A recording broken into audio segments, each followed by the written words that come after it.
راز کی بات لائی. یہ تو اندرونی سوال آپ نے جو ہے نا وہ ایسا تو نہ کرے نا. میں ڈائبٹک کا پیشنٹ ہوں. 10-12 سال شوگر کا جو مریض ہوتا ہے نا, مجھے جانتے ہیں, جتنا میرا ٹریول ہے, جتنا میرا شیڈول ہے, شوگر کے مریض کے لیے یہ سب چیزیں کیری کرنا اتنا آسان نہیں ہے. مگر میرے ساتھ ہوا یہ کہ میں پہلے تو ٹھیک چلتا رہا, مگر اب سے 6 مہینے یعنی 1 سال پہلے سے میری شوگر نے انکریز کرنا شروع کیا, اور میں الحمدللہ اس کو پراپرلی چیک کرتا رہا, اور 6 مہینے پہلے میری شوگر جو ہے وہ کافی زیادہ ہو گئی. اب میں کنفیوز تھا کہ میں میٹھا نہیں کھا رہا ہوں اور بہت کم کھا رہا ہوں, اور میں اپنی ڈائٹ کو کنٹرول بھی کر رہا ہوں, میں زیادہ بھی نہیں کھا رہا, لیکن میں اپنی شوگر کو پکڑ نہیں پا رہا تھا, اور وہ کنٹینیو بڑھتی جا رہی تھی.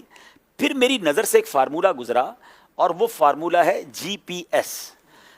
اب اس کے یہ فارمولہ کیا ہے, تمام خاص طور پہ شوگر کے جو پیشنٹس ہیں, اور جس کو شوگر نہیں ہے وہ بھی ذرا غور سے سن لیں, جن کا وزن زیادہ ہے, جو بلڈ پریشر کی مریض ہیں یا کولیسٹرول کے مریض ہیں, میں صرف اپنا تجربہ شیئر کر رہا ہوں. آپ یہ تمام باتیں اپنے ڈاکٹر کے مشورے سے عمل کیجیے گا. میں نے الحمدللہ تمام چیزوں پر نہ صرف پاکستان کے بلکہ بیرون ملک کے ڈاکٹر سے بھی مشورے کر کے اس پر عمل کیا, اور آج میں آپ کو نتیجہ بتانے جا رہا ہوں. تو میری شوگر جو تھی, چلے بتا دیتا ہوں, میری شوگر 9.9 تک پہنچ گئی, بڑھتے بڑھتے 9.9 تک پہنچ گئی, جو کہ HbA1c جو ہوتی ہے 3 مہینے کی شوگر, اور یہ گریجولی بڑھتی گئی. 7 سے کرتے کرتے 8 پہنچی, 9 پہنچی, اور 9. میں نے کہا یہ کیا ہو رہا ہے, کیوں نہیں رک رہی شوگر؟ دوائیاں چینج کر کے دیکھ لی, تو پھر وہ GPS فارمولہ میری نظر سے گزرا کہ شوگر صرف میٹھا کھانے سے نہیں ہوتی ہے. یہ 3 چیزیں ہیں, G for greens, P for potato, S for sugar. یہ 3 چیزیں اگر آپ چھوڑ دیں تو آپ بغیر دوائی کے شوگر پہ قابو پا سکتے ہیں. میں ایسے کئی لوگوں کو جانتا ہوں کہ جو پہلے 2 دوائیں کھاتے تھے, پھر ان کی شوگر 2-5 سال بعد دوائیوں نے اثر ختم کیا, وہ 4 ٹیبلٹ پہ پہنچتے ہیں, پھر دوائیوں اثر ختم کرتی ہے, وہ انسولین پر پہنچتے ہیں, اور ایک وقت آتا ہے کہ ان کی 25-30 سال پرانی شوگر کے بعد انسولین بھی کام نہیں کرتی ہے, اور پھر بیچارے اعضا کٹتے ہم نے لوگوں کے دیکھے. تو اب اس فارمولے کا جو مجھے بتایا گیا کہ اس فارمولے پر عمل کرنے سے آپ شوگر کو ریورس کر لیں گے اور آپ دوائیں بھی چھوٹ جائیں گی, پہلے تو مجھے یقین نہیں آیا, مگر اب میں نے خود عمل کرنا شروع کیا. اب اس کا تھوڑا سا عمل مشکل یہ ہے کہ اس میں گرینز, یعنی آپ کو اس میں روٹی چھوڑنی پڑے گی, اس میں آپ کو چاول چھوڑنا پڑے گا, اناج جو ہے نا وہ چھوڑنا پڑے گا, کیونکہ یہ ڈائریکٹلی کاربوہائیڈریٹس ہیں. مجھے پتا چلا کہ ایک روٹی 4 چینی جتنا اندر جا کے کام کر رہی ہے, وہ چینی نہیں ہے اس میں, لیکن وہ اندر جا کے کاربوہائیڈریٹس اتنے بنا رہی ہے. اگر آپ نے 2 یا 3 روٹیاں کھا لی ہیں تو آپ نے 12-15 چمچ شوگر کھا لی سمجھ لیں, اور تو شوگر کہاں سے کم ہوگی؟ تو اب روٹی کو چھوڑنا تھا. اچھا روٹی میرے لیے اتنا مسئلہ نہیں, ہم میمنوں کے لیے چاول بڑا مسئلہ ہے, ہم چاول بہت کھاتے ہیں, تو چاول چھوڑنا تھا, روٹی چھوڑنی تھی, پوٹیٹو خیر ویسے بھی اتنا زیادہ مرغوب نہیں تھا, اور شوگر والی تمام چیزیں, بیکری کی تمام آئٹمس. راشد بھائی, اللہ کی رحمت سے میں نے یہ کرتے ہوئے مجھے 4 مہینے ہو گئے. آج 4 مہینے بعد الحمدللہ میں آپ کو بتاؤں, میں نے عید کے یعنی ایک دن پہلے 2 دن پہلے ٹیسٹ کروایا ہے, میری شوگر 7.8 ہو گئی ہے, 9.9 سے 7.8 ہو گئی ہے. اور مزے کی بات یہ کہ پچھلے 2 مہینوں سے میں نے دوائی کھانا بھی چھوڑ دی ہے. یہ میں نے دوائی کے بغیر ریکور کی. اگر میں دوائی کھا رہا ہوتا تو یہ 6.5 ہو چکی ہوتی, لیکن میں کیوں اپنے اندر کیمیکل ڈالوں؟ میں ڈاکٹر سے مسلسل مشورہ کرتا رہا, تو ڈاکٹر صاحب نے کہا آپ چیک کرتے رہیں, اور کم ہو رہی ہے تو اب آدھی کرتے رہے دوائیں. تو اب میں اس پوزیشن میں ہوں کہ میں پورے دن میں الحمدللہ دوائی نہیں کھاتا ہوں.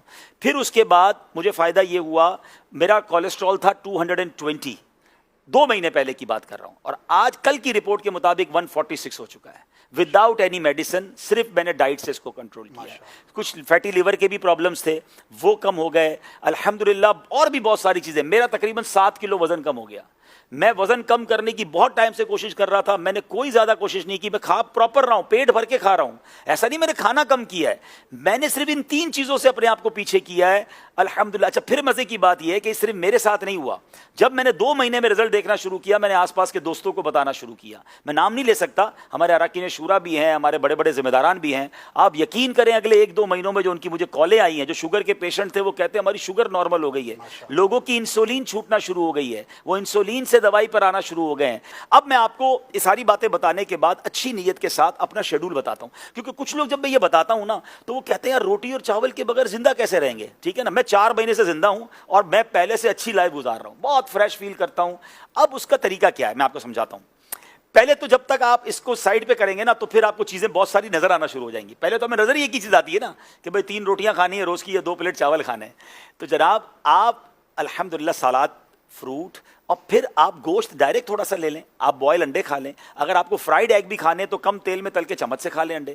میں ایک دو دن پہلے ایک جگہ گیا, دوست کے گھر دعوت تھی, بڑا بہترین, کہہ رہے عید آ رہی ہے عبدالحبیب بھائی گوشت نہیں بنایا, دال چاول بنایا. اچھا, اب میں پہلے کیا کرتا تھا, جب شروع میں نے ڈائٹ شروع کی تو میں لوگوں کو بتاتا تھا میں روٹی چاول نہیں کھاتا, تو پھر لوگ کیا کرتے تھے بیچارے, وہ باربیکیو منگوا رہے ہیں, مہنگے مہنگے کھانے منگا رہے ہیں. میں نے کہا یہ تو غلط ہو رہا ہے. تو اب میں نے بتانا چھوڑ دیا ہے, اب میں نخرے نہیں کرتا, میں کہتا ہوں میں آپ کے گھر آ جاؤں گا, جو بھی دعوت ہے. تو دال چاول بنایا تو, اور بڑا کمال کا, ہمارے یہاں مشہور ہے دال چاول نا, تو سارے دوست کھا رہے تھے. تو میں نے کہا آپ کیا کھائیں گے, میں نے بالکل کھاؤں گا. میں نے لیا, میں نے دال کی پلیٹ بھری, اس میں لوکی شریف نکالی اور میں چمچ سے دال کھانے لگا. میں نے لوکی کھائی, ہر دسترخوان پہ تھوڑا بہت تو سلاد ہوتا ہے, میں نے سلاد کھایا. دیکھیے ایک فارمولہ اگر آپ کو سمجھ آ جائے نا, کہ آپ کے وزن کا 1% آپ کا پیٹ ہوتا ہے. کسی کا 80 کلو وزن ہے اور 800 گرام میں پیٹ بھرے گا. اب میرے پیٹ کے اندر اگر 700 گرام کی جگہ ہے تو میں نے یہ سوچ لینا ہے کہ میں نے 700 گرام بھرنا کس سے. یاد رکھیے, میں اس کو اس طریقے سے آپ کو سمجھاتا ہوں, آپ کے ساتھ سب کے ساتھ ہوا ہوگا کہ کبھی آپ کو بڑی شدید بھوک لگی ہوگی. بچپن میں تو زیادہ ہوا تھا, ہم گرم گرم روٹی لینے جاتے تھے اور آتے آتے ہی ایک روٹی پوری کھا جاتے تھے. ممی نے منگوائی ہوتی تھی روٹی, تو بھوک اتنی لگی ہوتی تھی وہی روٹی کھا جاتی, کیونکہ بھوک لگی ہوتی تھی, نہ سالن تھا نہ کچھ تھا, کیونکہ بھوک لگی تھی. اور ایسا بھی ہوا ہوگا کہ آپ نے کبھی دوستوں کے ساتھ دال چاول کھایا ہوگا یا دال روٹی کھائی ہوگی, پیٹ بھر گیا. اب دنیا کی بہترین چیز آپ کے سامنے آ جائے تو آپ کیا کہتے ہیں, یار اب تو پیٹ بھر گیا. اٹ مینس پیٹ ہی بھرنا ہے, لذت تو زبان تک ہے. تو اگر آپ اس 700 گرام کی اس پراپر تھیلی کو اچھی چیزوں سے بھر لیتے ہیں تو آپ کو پھر ختم ہو جائے گا چیپٹر, آپ کا پیٹ بھر جائے گا. تو پہلے کوشش یہ کریں کہ فروٹ یا سلاد سامنے آ جائے, 300-400 گرام وہ کھا لیں, ٹھیک ہے. اب اس کے بعد جو کھانا کھا لیں. تو اب آپ 400 گرام وہ کھائیں گے جو اگر مثال کے طور پہ صحت کے لیے اچھا بھی نہیں ہے, تو وہ آدھا تو آپ نے اچھا کھا لیا. یعنی بہت ساری چیزوں کو اگر آپ آج صحت کے معاملات جو ڈاکٹرز بتا رہے ہیں اس کو اگر آپ سنت سے کنیکٹ کریں تو بہت چیزیں آپ کی بہتر ہو جائیں گی. آپ یہ کر روز چیک بھی کریں. مجھے کسی نے کہا موٹیویشن کیسے ملتی ہے آپ کو, میں نے کہا مجھے روز رات کو تحفہ ملتا ہے. کہتے کیسے, میں نے کہا میں روز پورا دن گزار کے سونے سے پہلے کھانے کے 2 گھنٹے بعد شوگر چیک کرتا ہوں, اور مجھے پتا چلتا ہے کہ میری پورے دن کی ڈائٹ میں بغیر دوائی پیے میری شوگر نارمل ہے. میں اگلے دن کے لیے پھر تیار ہو جاتا ہوں کہ میں نے انشاءاللہ یہ چیزیں نہیں کھانی ہیں, اور الحمدللہ میں اس کا نتیجہ دیکھ رہا ہوں. تو اچھی نیتوں کے ساتھ, خیر الناس من ینفع الناس, لوگوں میں اچھا وہ ہے جو دوسروں کے لیے بھی اچھا بنے. تو میں جو اپنے لیے اچھا سمجھ